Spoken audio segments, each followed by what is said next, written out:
2 minutes when it's done. Yeah. I've got We're live. Uh-oh, you're freezing on and off. Yeah. But you're frozen with a cute smile. That's good. Am I freezing or am I freezing? You are too. So let me try to just use my phone Okay, instead. well, I'm also outside. So sorry, everybody, although nobody looks like they're watching. When it replays, you guys are going to see some movement. I'm going to go inside and see if it's actually me or you. Okay.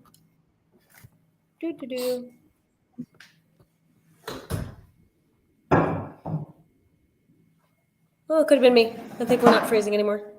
Okay. Let's find out. Yay. Yay. All right, so no viewers yet, but they can always watch it later. So we'll get this party started. I had somebody who found us on Facebook. We have like a mutual person, and they watched all the recordings. They were like, I binge watched everything. Like, I need to see you both, yeah. So that's good, even if there's nobody now. Exactly. So are you talking about Lizzie? Yes. She's adorbs. Yeah, she's like, I've got so many topics. I'm like, oh my God, I can't wait. So exciting. Right? All right, we've got a viewer on who has joined us on our keto talk. Hi, viewer. You're the first, but hopefully you won't be the only, so don't be shy. It looks like they're off of your thing on Facebook. Yeah? How do you tell? If you hover over the little eye, it tells you the one person. Oh, fun. Okay, cool. Yeah, I just figured that out. All right, well, while we wait for you guys to introduce yourselves, I'm going to introduce us. So I'm Teresa Paganini. Hey, Wanda. I am Teresa Paganini. I'm a health coach. I'm a certified behavioral change specialist and weight management specialist. And so I focus not only on food, but on the emotional and mental side to changing behavior for sustainability. So it's not just about losing weight right now, but for overall health for your entire life. So you don't have to do this with your weight. Mm-hmm. And I'm Dr. Katie Schneller. I'm a naturopathic physician. I used to say in Chandler, but I'm officially in Tempe now, technically.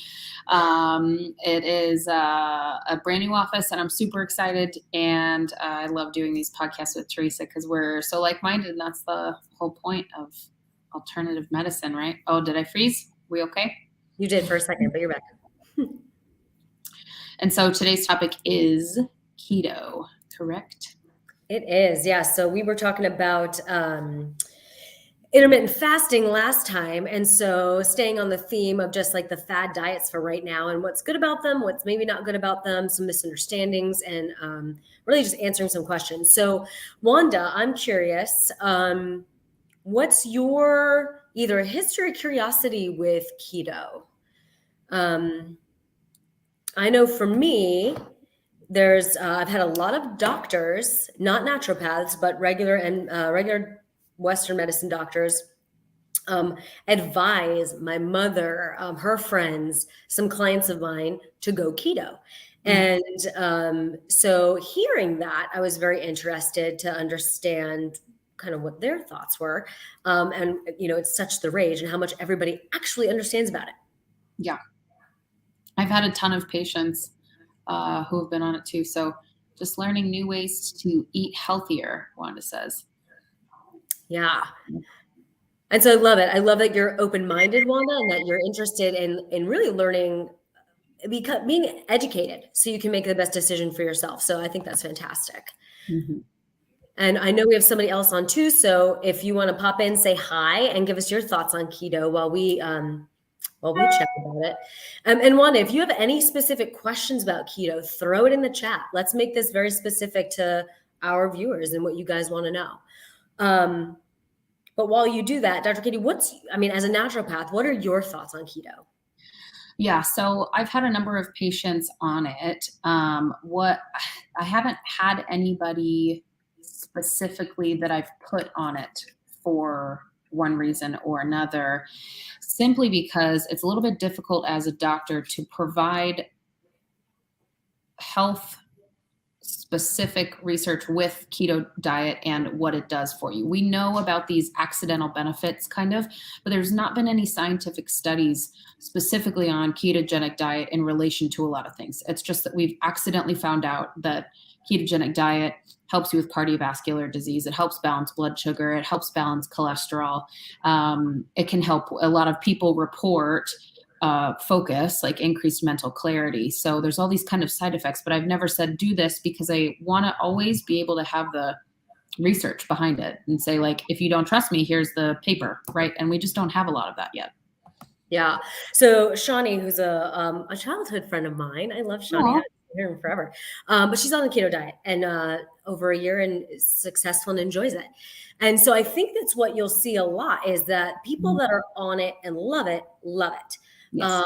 And so to your point, Dr. Katie, what I've noticed is that there's a lot of current research about how there's benefits to cardiovascular disease, diabetes, and there's a lot of research long-term about its connection with the brain and how it helps those that struggle with epilepsy specifically, and very specifically children.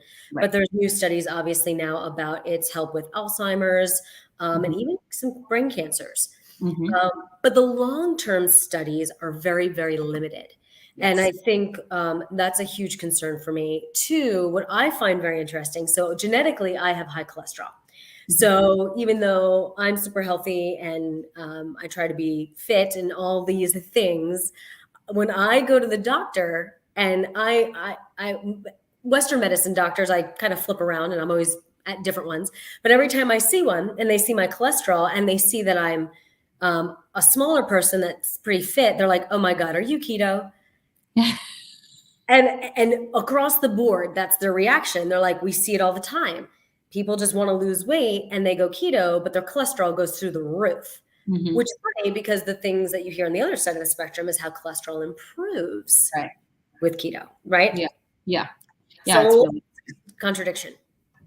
So I think we should talk a little bit about specifically like what keto is, because I feel like people have heard the word and it's just more of a fad than anything else. But so there's two ways that the body has fuel. The first is through glucose. Most people know about the utilization of sugar as fuel for the brain. With ketosis, you're using ketones, which are from fats. And so instead of your body using the glucose from carbs, what you do, the whole ketosis diet premise is that you're eating 80% fats approximately. And the other thing that I learned about ketosis in school was that with some of the other diets, there's like very strict percentages of what, your macros are. But with ketosis, it's a little bit wiggle room depending on the person. But you have a majority fat diet and then a moderate amount of protein and then a very, very tiny amount of carbs.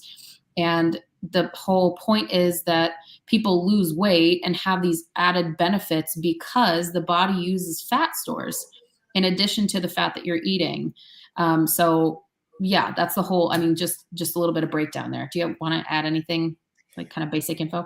I think it's really important. I think a lot of people, when they hear keto, they think it's a high protein diet, and it's not. It's a high fat diet. It's literally 70, 75, sometimes 80% fat, 20 to 50 grams of carbohydrates max per day, and sometimes even less. And it's really the difference between those two is just made up by protein. It's not a high protein diet at all. That's not the point. The very specific point, to Katie's point, is the whole point of keto is to train your body to use fat as its primary short-term energy source rather than carbohydrates, rather than glucose. It's a training mechanism. Yeah. And if you eat too many carbs, your brain and body automatically switch back into using glucose because that's what's preferred. So, and what our bodies are used to, probably back in the, Paleolithic ages or whatever the era was when we were dinosaurs, right?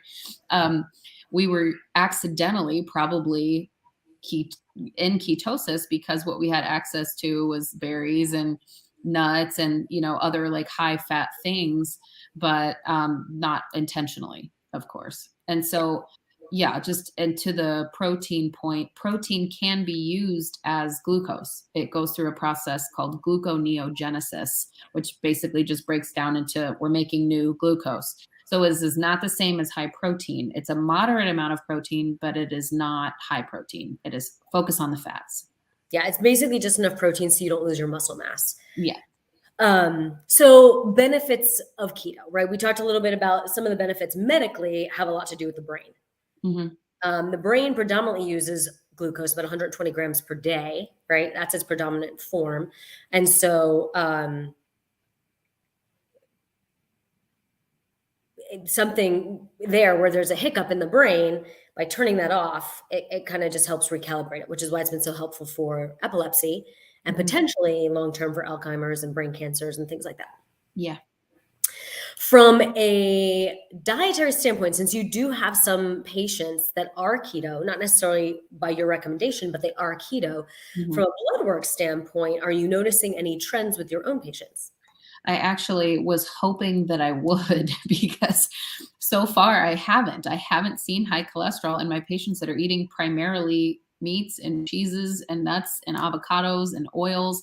You would think that you would have higher cholesterol, but I have someone who's been keto for 8 years and their cholesterol is perfect. Not even the total cholesterol is elevated. Which, a minor little side note, if you don't mind, just about cholesterol. If anybody who's watching this has been told that they have high cholesterol or their parents have high cholesterol, you need a full lipid panel in order to determine that, because if your doctor is just looking at total cholesterol, that's not enough, because total cholesterol is made up of both your good, which is HDL, and your bad cholesterol, which is LDL and VLDL. So make sure that, you're not just getting one reading about your cholesterol. Total cholesterol value is not enough. You need that breakdown. So anyway, yeah. So I just got the blood results in from a patient who's been keto for 8 years and no high cholesterol at all. And their A1C is perfect, which is, by the way, hemoglobin A1C. Oh, hey, Janelle. Yeah, and so it's funny because Dr. Katie was saying, like, unfortunately, and I think the reason why we say that is because it does make it very confusing to understand what is healthy and what is not healthy. Yeah. If across the board people had high cholesterol every time they went keto, it would be very easy to say, okay, keto is not the way to go. But because there's both, right? And I think, which is very similar, we talked about this with intermittent fasting. As a health coach, as a behavioral change coach, my greatest concern for my clients is sustainability. And what I have run across time and time again with somebody with the most people who are keto, it works phenomenally well, but they fall off the wagon. And when they do, it is extreme. It is binge city, and they will literally gain 10 pounds in a day. Wow. And it triggers such a sugar craving because they've been without. It's like an alcoholic having one sip of alcohol and all of a sudden they're on a major bender. It's kind of that same thing. And it's happened multiple times with people that I've known. Now, I can also tell you, there are some, and Shawnee, you may be a great example, that find no problems with keto whatsoever. And the sustainability of it is actually very easy. Yeah. And so from a health coaching perspective, I don't force my clients into any one way of eating. But what I do question thoroughly is the sustainability of it. And so if it's something where your blood work does continuously come back healthier and your body is looking and feeling energetically, and I do hear that a lot with keto, energy is fantastic. They're not getting bogged down by the carbs. If you feel good, you look good, and your blood work looks good, and you feel very confident, I freaking love this. I could do this all day long. If I never saw pizza, pasta, cookies again, I'd be great. Yeah. Great. Yeah. Yeah. Exactly. Go for it. Everybody's body is different, which is, I think, why keto doesn't have a set macro, and probably why no diet should have a set macro, because it is I'm 4'11". I am not going to eat the same thing as my 6'4" boyfriend. Right. Yeah. Well, I think for the sustainability point too, the reason that a lot of people do like keto is because of the high fat content. It keeps you full. Mhm. And so I've heard of people using the ketogenic diet as a way of kind of resetting their relationship with food almost, because they feel crazy that they're hungry all the time, especially those people that are on high carb or high protein diets. They're like, why can't I stop eating? I never feel full. And being on the ketogenic diet for a short period of time sometimes helps their bodies reset. And they're like, okay, finally, I'm getting enough fats. I'm feeling full. So And it cuts the sugar cravings. Most of us right now are really struggling with sugar cravings. And so it's like an addictive reaction. And so by going keto and eliminating even good sugars, like what comes from fruit, but eliminating that causes a trigger for some of us that mhm, had that addiction towards sugar. It is very, very beneficial mhm, in that standpoint. mhm. For those of you that are watching, I would love to know, like Johnny, I know you mentioned that you're on it. What's your favorite part of it? What's been your experience, and how challenging is it, especially in social situations, to stick with it? Mhm. I, David and I have talked about how wine is now like in every commercial and every movie and every show, and it's like the new like unwind. It's the new social thing. Like have a glass of wine. I need to, Mhm. right? Like it's everywhere. Yeah. It is not keto friendly, by the way. And so, like socially, how hard is it to stick with keto? Because I think that's where a lot of people fail is the Yeah. social Just aspect. in diets in general, I think, I mean, that's the biggest problem, but anything that is explicitly restrictive, and with ketosis, it is very rigid. You cannot have more carbs than your body's allotted, because you will enter into glucose using instead of ketone using. So, And it negates the whole thing at that point. right. Yeah. And that's a whole, yeah, people, wonder like, if I eat a cookie, like, does that undo all my diet? Most of the time, the answer is no. If you're on the keto diet, the answer is yes. Yep. At least for a few days. Right. Yeah. I've heard there's kind of like a 3-day window where it's like really hard. Your body's switching. You feel really tired. And then after the 3 days, you feel fantastic. You wake up and you feel great. Yeah. Yeah. Um, what was I gonna ask? Oh, I've got this random curl that is where is it? I'm like, hey, don't look at yourself in the mirror. It's never good. There we go. If I'm just messy all over Right. it, it doesn't Yeah. matter. It's crazy. What was I gonna ask you? Oh, keto acidosis. Yeah. Talk a little bit about that and the true dangers of that. Is that just the boogeyman? Is that just drama? And is it common? No. Like, is it a Yeah. common side effect? Because it can be dangerous. It can So, be. Yeah. yeah. So basically, when your body has such an imbalance, you enter into something called ketoacidosis. It's common in diabetics. You'll hear of like diabetic ketoacidosis, and it can land you in the hospital, and it has all sorts of issues. So blood sugar concerns, but then your kidneys start to be involved, and really, you've got to watch.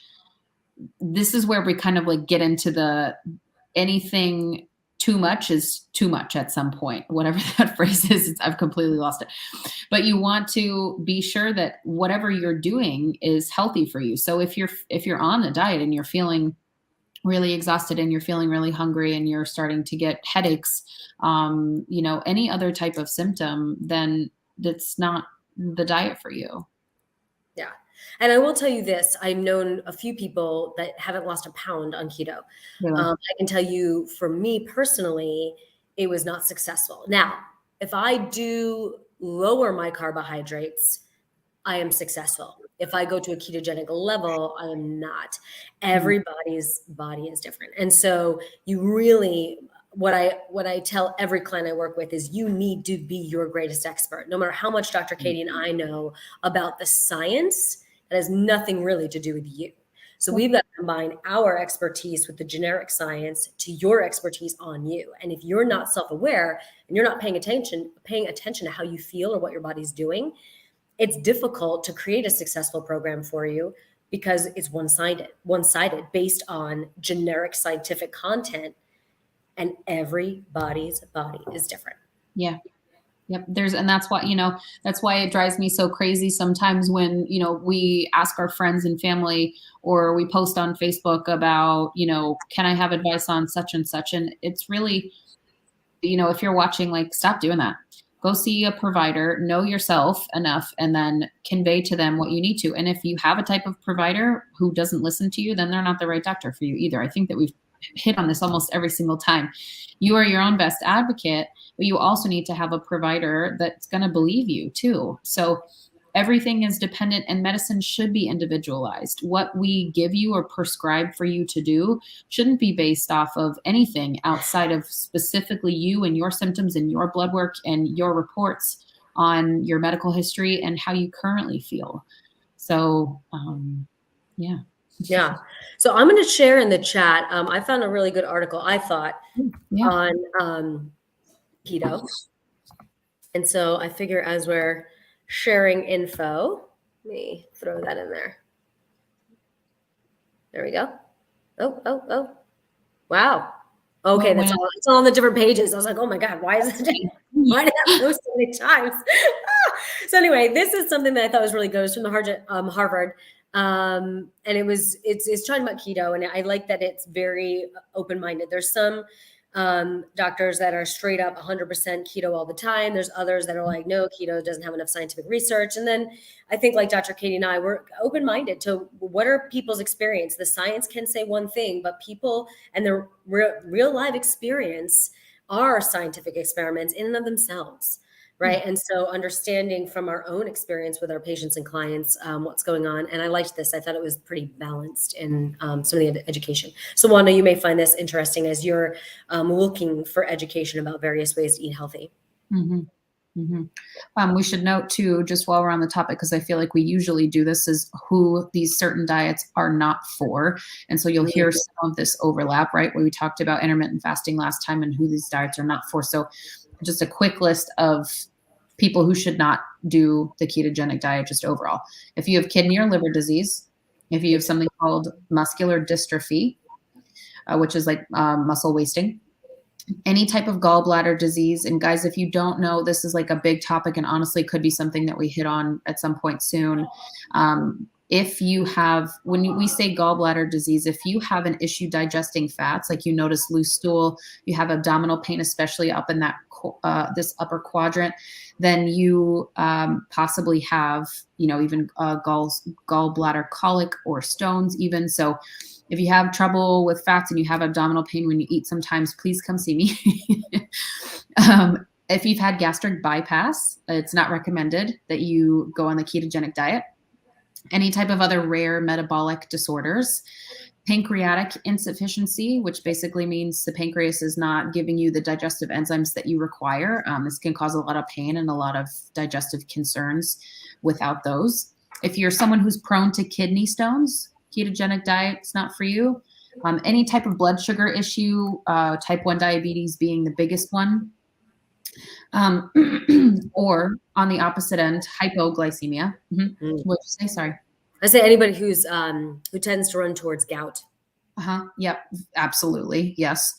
People who are pregnant, or nursing, or you've have any type of like gestational diabetes. And then of course, this is more on your end too, like anyone who suffered from an eating disorder or any type of other mental health issues. Ketogenic diet's not recommended for you. And maybe you could speak to, to kind of wrap up the session, like how you've seen this affect patients' relationship with food, because according to what I found, sometimes it can help because it helps validate people in feeling that they're constantly hungry and they don't feel they have to eat all day, every day in order to feel satiated. But what have you seen with your clients? I've seen both, and it goes back to the sustainability. If you struggle with sugar addiction, if you find that, and when I say sugar addiction, the easiest way I can describe that is when you have sugar, it is very, very difficult for you to stop craving or wanting or eating sugar. You feel compulsive. You feel as if you're out of control, like you're not in control. I know somebody who can have one bite of a cookie and be totally satiated. They do not have a sugar addiction, despite the fact that they want a bite of a cookie. For somebody with a sugar addiction, will have that bite of a cookie, stuff the entire cookie in their mouth, then eat the entire box, then go rummaging for the ice cream, then look for the brownies, then go after the pasta. Like, somebody who has an addiction doesn't feel like they're in control once the item has hit their mouth, right?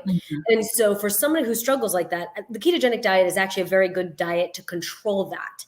Here's the problem from an eating disorder standpoint. Guilt and shame are the number one emotions that are triggered when you struggle with an eating disorder. And so if you go into a ketogenic state or you choose a ketogenic diet and then you happen to enjoy a glass of wine or have a dessert one night, if that is then going to be used as a weapon to beat yourself up because you weren't perfect or because you derailed the process for a few days, if you're going to psychologically fall into a spiral or depression because once again you went off of the plan that is extremely strict, this is not a good method for you.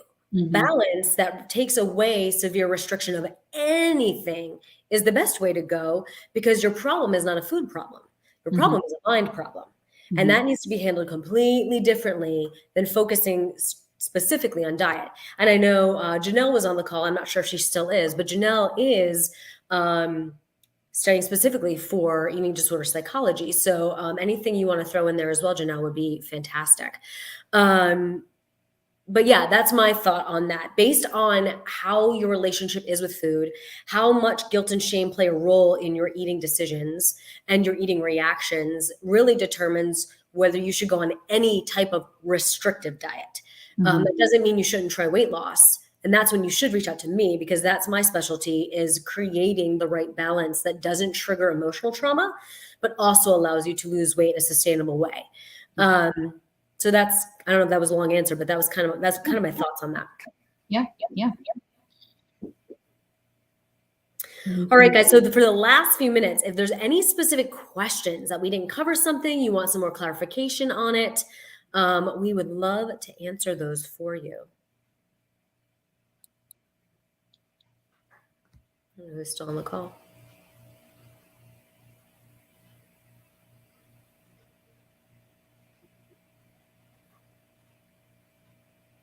Got a thumbs up.